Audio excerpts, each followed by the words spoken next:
반가 안녕하세요. 박용덕입니다. 2022년 제33회 공인중개사 시험대비 모의고사 해설 강의 시간입니다. 이번 시간은 해커스 제5회 모의고사 21번부터 30번까지 살펴보겠습니다.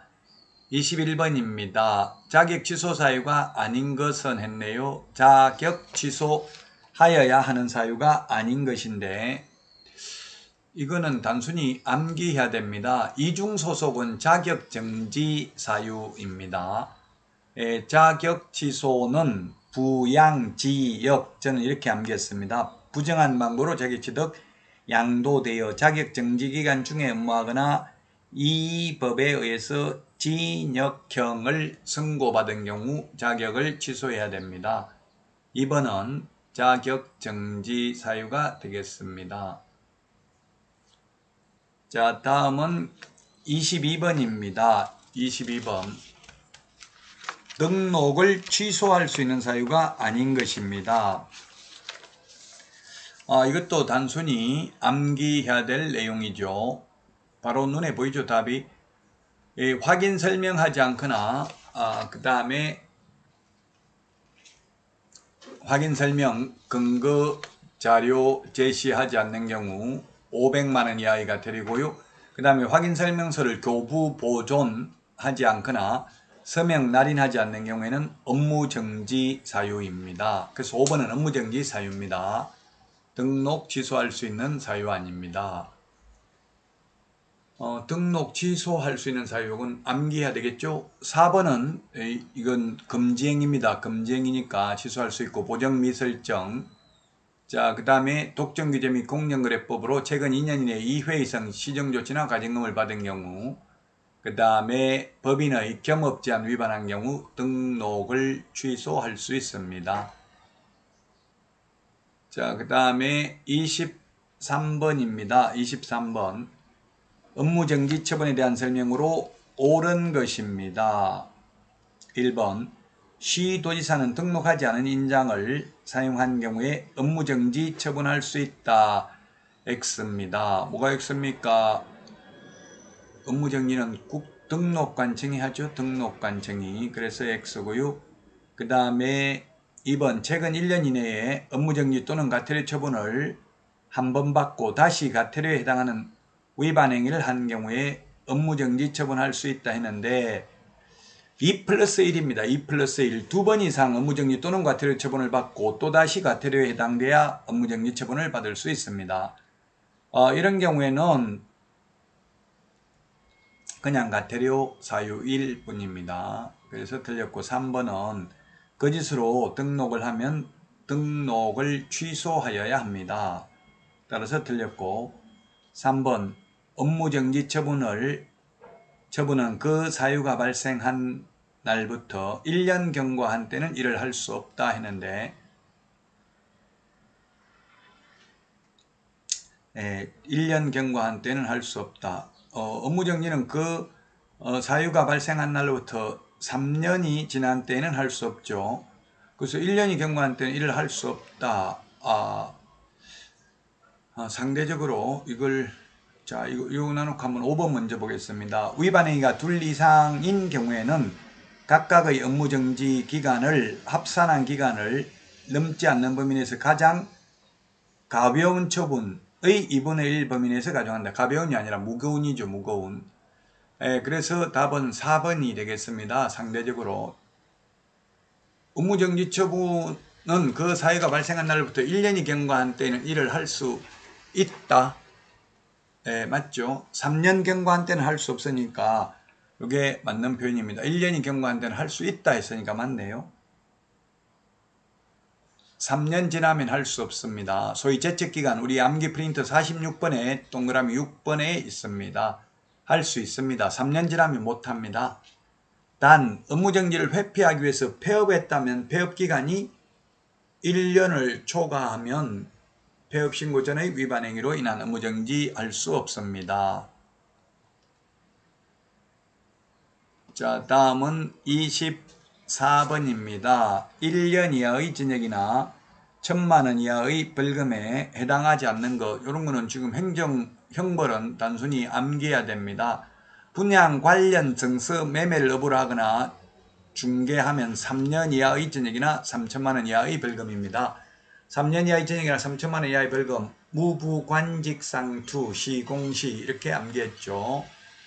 1년 이하의 전역이나 1,000만 원 이하의 벌금은 이중, 양도, 임정, 비광, 매무, 수거, 저는 이렇게 암기했습니다. 요건 행정, 형벌, 암기해야 되는 사항이니까 넘어가겠습니다. 암기 방식은 강사들마다 다 다르고요. 수험생마다 다 다르니까 여러분 좋은 방법을 하시면 되겠습니다. 25번입니다. 연결이 틀린 것입니다. 1번 중개사물이 존재하지 않지만 실제로 중개대상이 될 수 없는 존재하지만 중개사물이 될 수 없는 중개사물에 대한 표시광고를 한 경우 국토부 장관이 아니고 등록관청이 500만 원 이하의 과태료를 부과하죠. 그래서 국토부 장관 X입니다. 허위매물, 미끼매물, 낚시매물, 가짜매물 올리면 500만 원 이하의 과태료인데 등록관청이 부과한다고요. 그래서 1번이 틀렸고요. 2번 운영규정 위반한 거래정보사업자, 거래정보사업자, 협회, 정보통신서비스 제공자는 전부 국토부 장관이 부과합니다. 사무소 이전 신고 안 하면 100만 원 이하의 과태료 등록관청이 부과하고요. 연수교육 안 받으면 500만 원 이하의 과태료 시도의사가 부과를 하고요. 자격증 취소되고 7일 이내 반납하지 않는 경우 시도의사가 100만 원 이하의 과태료를 부과합니다. 자, 다음은 26번 문제입니다. 26번 틀린 것입니다. 부동산 거래 신고에 관한 것인데요. 공공주택특별법에 따른 부동산 공급계약은 신고 대상이다. 근공도시, 빈산주택, 공공주택특별법 신고 대상입니다. LHS 받는 거, SHS 분양받는 거, IH, 인천도시공사, 경기도시개발공사에서 받는 거 다 공공주택특별법 적용받습니다. 8개 법률에 의한 공급계약 다 부동산 거래 신고해야 됩니다. 근공도시, 건축물 분양에 관한 법률 다 해야 되죠. 건축법에 의한 공급계약은 신고 대상 아닙니다. 계약 체결일로부터 30일입니다. 잔금일로부터 30일이 아닙니다. 그 다음에 빈집 및 소규모주택 정비에 관한 특례법에 따른 사업시행계획 인가로 취득한 입주자로 선정된 지유의 매매계약 신고 대상입니다. 4번 거래 당사자 중 일방이 국가 등인 경우에는 신고하지 않아도 된다 했는데 틀렸네요. 국가 등이 신고를 해야 됩니다. 다만 거래 당사자 직거래인 경우에는 국가 등이 신고해야 되고요. 중개거래인 경우에는 개업공개사가 신고해야 됩니다. 국가 등 일방 당사자라도.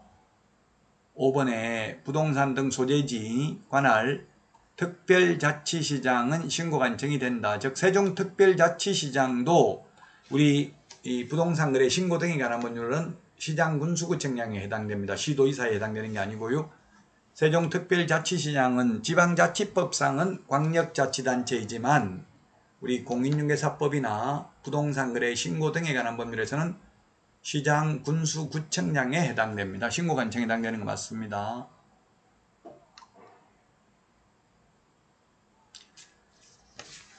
자, 다음은 27번입니다. 정정할 수 있는 사유가 아닌 것은 했는데 답은 5번이네요. 거래 가격이 잘못 기재된 경우에는 변경신고입니다.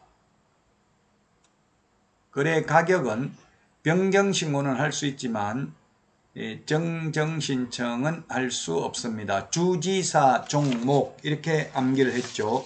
우리 암기 프린터 14번에 있습니다. 암기 프린터 14번에 보시면 주지사 종목 이렇게 되어 있습니다.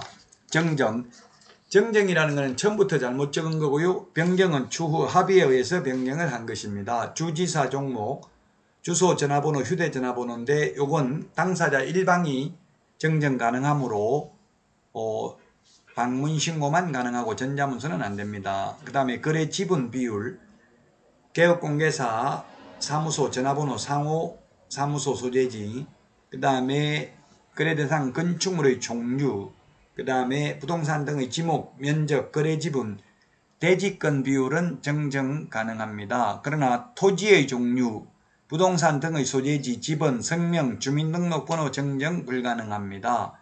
정정 신청서라는 법정 서식 없습니다. 예, 거래 가격은 변경신고 대상입니다.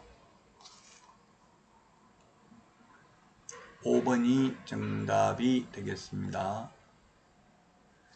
자, 다음은 28번입니다. 500만원 이하의 과태료 사유가 아닌 것은 했는데 요거는 뭐 단순히 암기해야 될 내용이죠.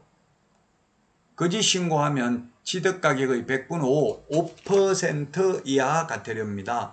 거래하지도 않았는데 거짓으로 부동산 거래 신고하면 3천만원 이하의 과태료가 되겠습니다. 해제되지도 않았는데 거짓으로 해제 신고한 경우도 3천만원 이하의 과태료, 거래 대금 지급 증명자료 제출하지 않는 경우도 3천만원 이하의 과태료입니다. 자, 나머지 1번 5% 이하 과태료고 나머지는 전부 500만원 이하의 과태료가 되겠네요. 1번은 5%, 100분의 5니까 5%죠. 5% 이하 과태료입니다. 거짓 신고하면. 자, 다음은 29번입니다. 외국인 특례입니다. 틀린 것은 했는데 외국인이 경매, 계약 이외의 원인으로 취득하면 경매라든지 그 다음에 상속, 경매의 경우에는 매각 대금 완납한 날로부터 30일 이내 신고해야 되고 안 하면 100만원 이하의 과태료입니다. 자, 그 다음에 교환계약 체결하고 신고 안 하면 100만원 이하의 과태료라고 했는데 교환계약의 경우 60일 이내에 신고해야 됩니다. 60일 이내에 신고 안 하면 300만원 이하의 과태료입니다. 계속 보유 신고나 계약 이외의 원인으로 취득하고 6월 이내 신고 안 하면 100만원 이하의 과태료입니다. 외국 정보는 외국인 등에 포함됩니다. 3번에. 자, 그 다음에 4번 외국인 등이 토지 임대차 계약을 체결한 경우 부동산 거래 등에 관한 법령이 적용되지 않습니다. 외국인 특례에 적용되지 않습니다. 예외가 아닙니다. 토지 임대차는 적용 안 되고요. 주택 임대차 하면은 우리나라 사람이든 외국인이든 신고를 해야 되죠. 원칙적으로. 그 다음에 5번 사원 또는 구성원의 2분의 1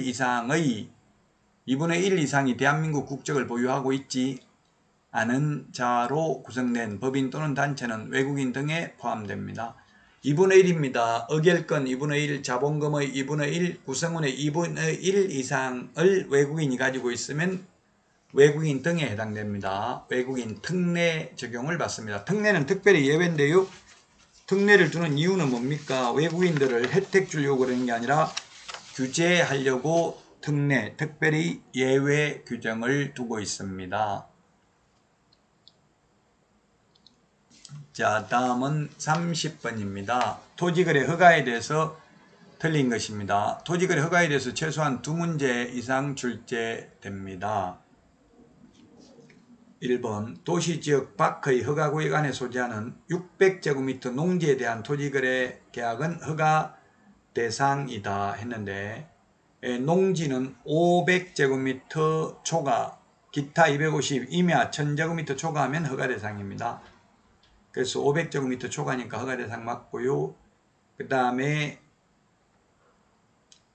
2번 국토부 장관이 허가구역을 지정하려는 때에는 중앙도시계획위원회 심의 전에 미리 시도지사 의견을 들어야 된다 했는데 틀렸네요. 처음에 지정할 때는 의견 청취 안 해도 됩니다. 재지정할 때만 의견 청취하면 되겠습니다. 처음 지정할 때는 도시계획위원회 심의만 거치면 되고 의견 청취는 하지 않고 오로지 재지정만 의견 청취한다. 그래서 처음 지정하는 것보다는 재지정 절차가 더 까다롭죠. 왜냐하면 재지정되면 그만큼 사유재산권이 침해되고 거래하기가 어렵기 때문에 그렇습니다. 자, 그 다음에 30번에 3번 보겠습니다. 허가구역 안에 있는 토지에 대해서 허가 대가를 받고 지상권을 설정하려는 당사자는 허가받아야 된다. 그렇습니다. 소유권, 지상권에 관한 유상, 계약이나 예약의 경우 허가받아야 됩니다. 4번 허가받은 사항을 변경하려는 경우에도 또 허가를 받아야 되고요. 5번 토지거래계약에 관한 불허가 처분에 대하여 이의가 있는 자는 처분받은 날로부터 1개월 이내에 이의신청할 수 있습니다. 1개월이 5번 나오죠. 토지거래 허가와 관련해서 1개월이 5번, 우리 암기 프린트 45번에 4, 5, 6, 7, 8에 있습니다. 4번 이의신청 1월 이내, 그 다음에 불허가 처분을 받았을 때 매수청구 1월 이내, 그 다음에 선매협의 완료도 1월 이내, 선매협의 완료 조서 제출도 1월 이내, 선매자 지정통지도 1월 이내입니다. 그러나 이행강제금 부과에 대한 이의신청은 30일입니다. 암기 프린트 35번에 동그라미 8번 이행강제금 부과에 대한 이의신청은 30일입니다. 나머지는 다 1월이 되겠습니다. 네, 숫자 1개월 주의를 하셔야 되겠습니다. 자, 이번 시간 여기까지 하고요. 다음 시간에 찾아뵙겠습니다. 안녕히 계세요. 안녕.